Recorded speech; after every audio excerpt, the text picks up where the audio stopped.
With Connecticut's unemployment rate mirroring the national average at about 9%, it's no surprise that the state's job market is competitive.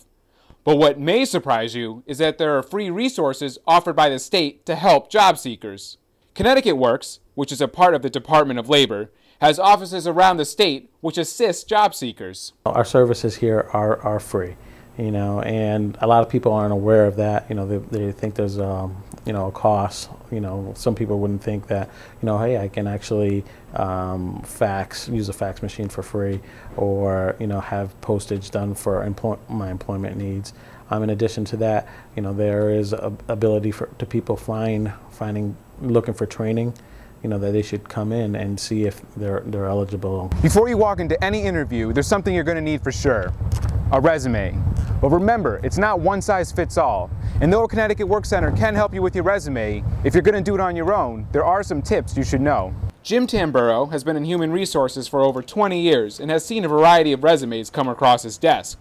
He says there are certain guidelines you should follow while tailoring your resume. The first part of the resume is the most important part, because that might be the only part that gets read. And so if you're able to put together a nice little paragraph about who you are and really describe kind of your history, it really gives a good idea of what you are and who you are. Adding to that could be something we call the core competencies, or your core strengths that you bring to the table, which could be bullet pointed or put in paragraph form. And that gives the people that hiring managers ideas as to exactly what kind of skills, again, you're bringing to the table and what they are that you think you're best at.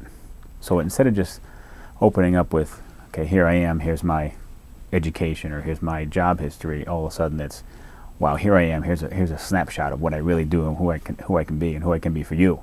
Though all resumes are different, there's something all should have done to them. Have people read them.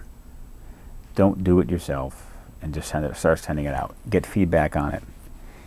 Get feedback from, if you can, a professional. But you don't have to pay anybody. I don't advocate paying people for their resumes. It's not something I think you have to do. Find people within your circle of people that might be able to help you out. And while it's competitive, it's not impossible to find a job. It's ironic enough, today we had a person that was coming here for 7 months, very frustrated, wasn't finding employment, but she was steadfast in finding that work, and through Connecticut Work she was able to find a position. For a complete listing of CT Work Centers, visit ctdol.state.ct.us or call 860-263-6000. For LocalOnlineNews.tv, I'm Adam Chiara.